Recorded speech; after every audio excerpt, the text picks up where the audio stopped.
étant donné que chaque Congolais, au regard de prescription de l'article 5 de la Constitution, devrait participer à la gestion du pays. Mais néanmoins, cette union sacrée, au regard de ce que nous avons connu par le passé, où il y a eu des structures intégrant les politiques et la société civile, nous avons pensé que cette union sacrée puisse d'abord miser. Nous devons nous mettre d'accord sur un certain nombre de valeurs. Et lorsque nous serons accordés sur ces valeurs, nous allons mettre en place des principes directeurs qui vont faire en sorte que l'union sacrée ne soit pas l'affaire d'un seul individu ou d'un groupe d'individus, mais que ce soit l'affaire de tous, pour tout le monde. Et s'il y a des gens qui s'écartent des valeurs que nous aurons, sur lesquelles nous serons accordés, que ces gens-là soient punis, soient sanctionnés relativement aux valeurs, non relativement au fait que qu'ils ne puissent pas faire allusion que voilà, ils sont poursuivis pour ceci, pour autant, pour des motifs ou des positionnements politiques. Mais quand vous parlez de réqualification de l'Assemblée nationale, selon la loi congolaise, c'est la dissolution du Parlement pure et simple. Il ne s'agit pas de la réqualification du Parlement. Nous parlons de la dissolution du Parlement qui aujourd'hui est plus qu'inéluctable. On a de l'argent, il y a des moyens suffisants pour organiser les élections. 90 jours après, vous avez proposé. Les amis peuvent me compléter, nous avons proposé bien sûr. On a réfléchi avec le président sur la question de l'organisation des élections futures. Et à ce niveau, en ce qui concerne la CENI, la question était de savoir est-ce qu'on nomme d'abord les animateurs de la CENI avant la réforme ou c'est la réforme qui vient avant. Et pour la société civile, nous sommes catégoriques. Oui, nous sommes catégoriques. Pour nous, la société civile, il faudra que la réforme puisse précéder la désignation des animateurs. Et donc l'argent, c'est le peuple qui contribue. Nous avons organisé les élections en 2018. C'était financé à 100% par les contribuables. Donc, il y a la consultation qui va démarrer.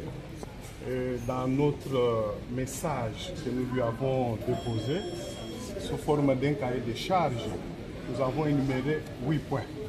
Mais l'essentiel qu'on peut retenir, c'est que nous avons constaté, ce que nous avons dit au chef de l'État, que 2 ans après la mise en place de la coalition FCC-CACH, nous nous sommes rendus compte que cette coalition n'a pas travaillé dans le sens de pouvoir porter les projets de la promotion et protection des droits et libertés fondamentaux des citoyens tels qu'attendus par nous tous.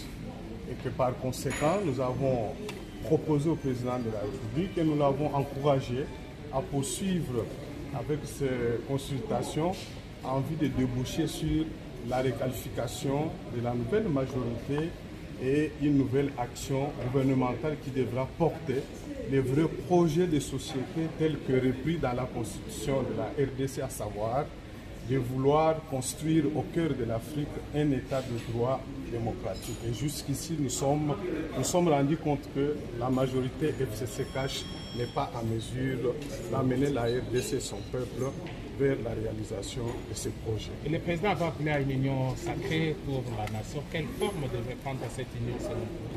Alors, nous avons proposé au président de la République de pouvoir consulter toutes les forces politiques et sociales, y compris les forces politiques des FCC, ainsi que des autres forces politiques, des autres partis qui ne font pas partie aujourd'hui de la coalition, en vue d'écouter les uns et les autres, mais surtout dans l'objectif de pouvoir déboucher sur la réqualification de la majorité, parce que nous sommes aujourd'hui certains qu'avec cette majorité, il ne sera pas possible de permettre à la République démocratique du Congo et son peuple de réaliser des projets de société, à savoir réaliser un état de droit démocratique. Congo Synthèse, la synthèse des infos de la RDC, l'Afrique et le reste du monde. Une seule adresse: www.congosynthèse.com.